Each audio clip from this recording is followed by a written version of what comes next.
Hello all. సాధారణంగా మనం పనసపండు తినేసి గింజలు పడేస్తూ ఉంటాము, కానీ వీటిలో కూడా చాలా హెల్త్ బెనిఫిట్స్ ఉన్నాయి. ఇది హై ప్రోటీన్ ఇంకా ఫైబర్ రిచ్ ఫుడ్ అవ్వడం వల్ల మంచి డైజెస్టివ్ సిస్టమ్తో పాటు విటమిన్ ఏ ఉండడం వల్ల కంటికి కూడా చాలా మంచిది. మినరల్స్, జింక్, ఐరన్ కూడా ఉంటుంది.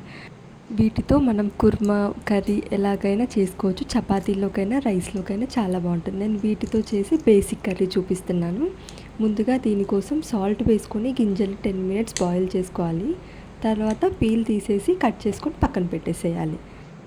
ఇప్పుడు ప్యాన్ పెట్టుకొని ఆయిల్ వేసేసుకోవాలి. తర్వాత ఆవాలు, జీలకర్ర ఇంకా పచ్చిమిర్చి వేసుకోవాలి. తర్వాత సన్నగా తరిగిన ఆనియన్స్ వేసుకొని, ఆనియన్స్ ఎక్కువగా ఫ్రై అవ్వకుండా షాలో ఫ్రై చేస్తే సరిపోతుంది. నేను ఇక్కడ దంచిన వెల్లుల్లి యూస్ చేస్తున్నాను. వెల్లుల్లిలో కూడా మంచి హెల్త్ బెనిఫిట్స్ ఉంటాయి.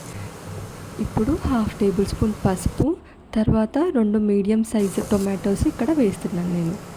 టొమాటోస్ మంచిగా కుక్ చేసుకోవాలి. క్యాప్ పెట్టేసి ఒక 5 మినిట్స్ కుక్ చేసుకోవాలి. సీజనల్గా దొరికే పనసపండుతో మనం డిఫరెంట్ రెసిపీస్ ట్రై చేయొచ్చు. స్వీట్స్ కానీ, పులావ్, పనసపట్టు బిర్యానీ, అలా గింజల్ని కూడా వేస్ట్ చేయకుండా ఈ రెసిపీ కూడా ట్రై చేయండి, తప్పకుండా నచ్చుతుంది. కారం, సాల్ట్, ధనియా పౌడర్ వేసేసుకొని ఇప్పుడు ఒక గ్లాస్ వాటర్ యాడ్ చేసుకోవాలి. మనం గింజల్ని ముందుగానే సాఫ్ట్గా ఉడికించుకోవాలి.